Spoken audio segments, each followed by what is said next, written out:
ของลูกอ่อนอาบน้ำให้ลูก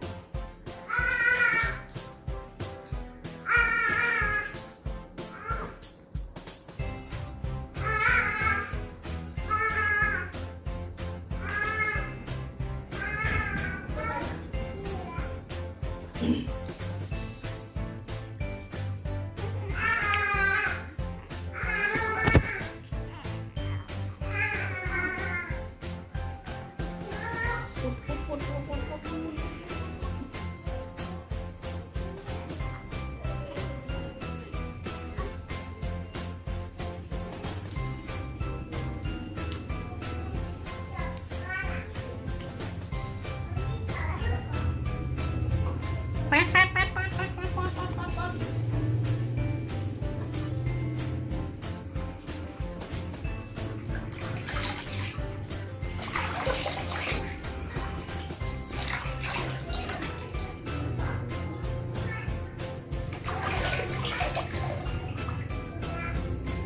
อาบน้ำเย็นสบายจะตื่นสบายตื่นยังมักสระผมก็หัวน้าน้อยได้หัวอีกแล้วนะคุณงาม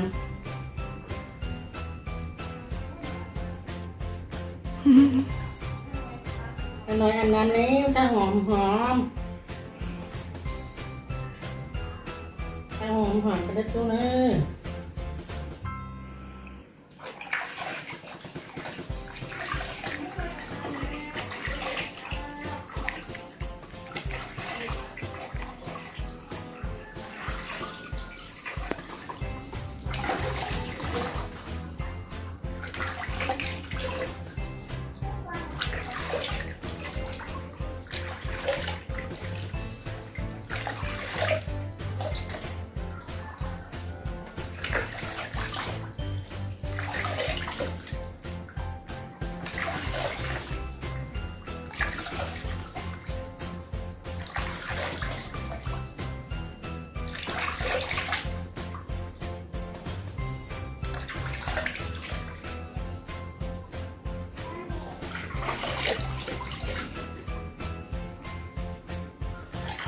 เป็นไงหนูเป็นไง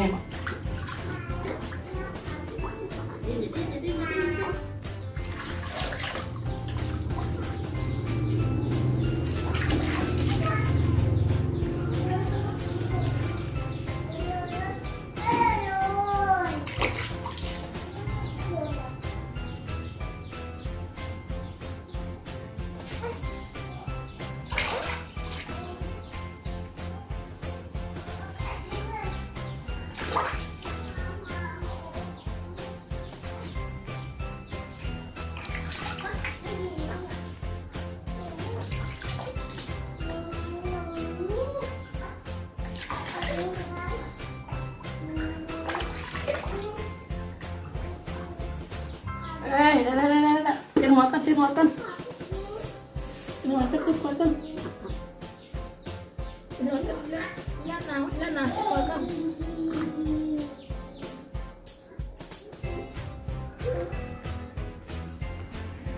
เหมือนจะขึ้นหนาว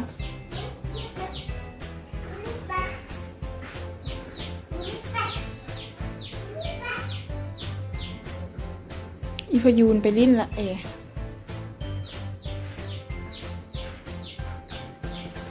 ผะอืดผะอม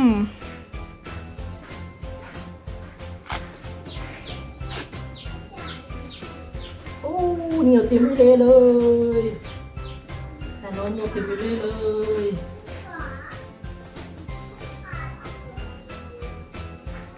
น้อยเหนียวเต็มเลยไปลุยน้ำปอมแปมมาเลยลุยน้ำปอมแปมมาเลยนั่งนอนกัน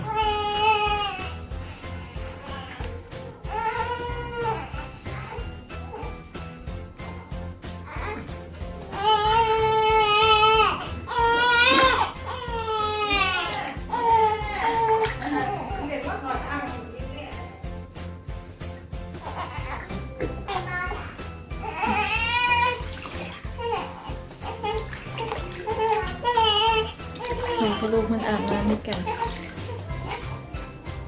ดี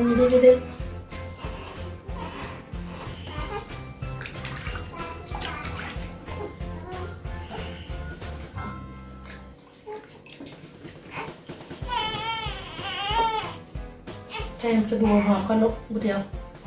เดี๋ยวกันแล้ว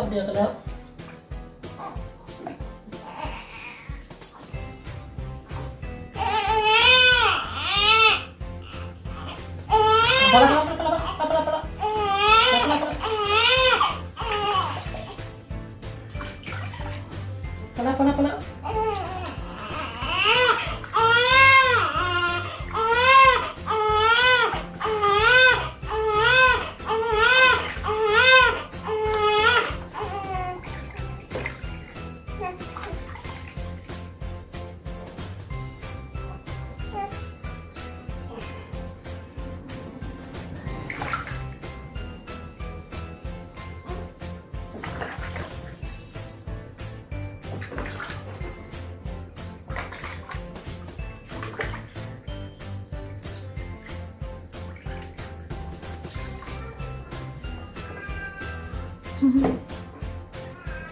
ขาน้อยหันยันเก่ง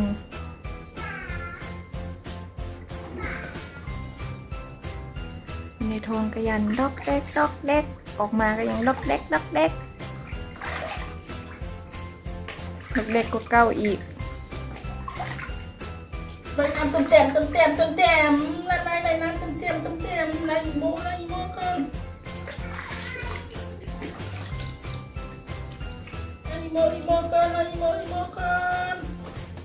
ขาลูก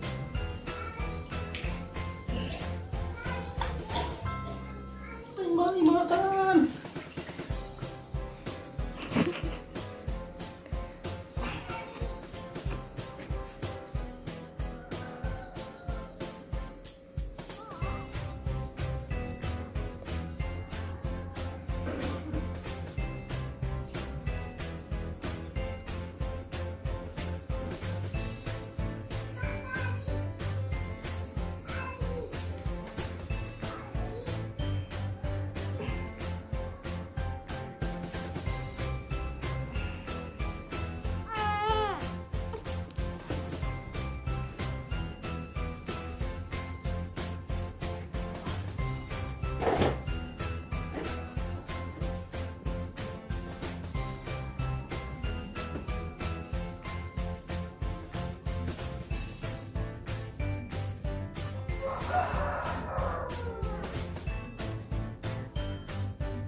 เรียบร้อยวันนี้นะ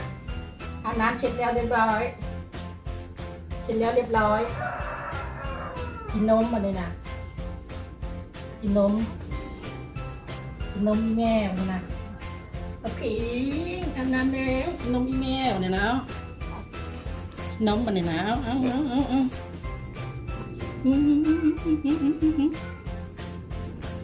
ต่อไปเฮ้ยมันก้าวไหนลูกมันก้าวไหน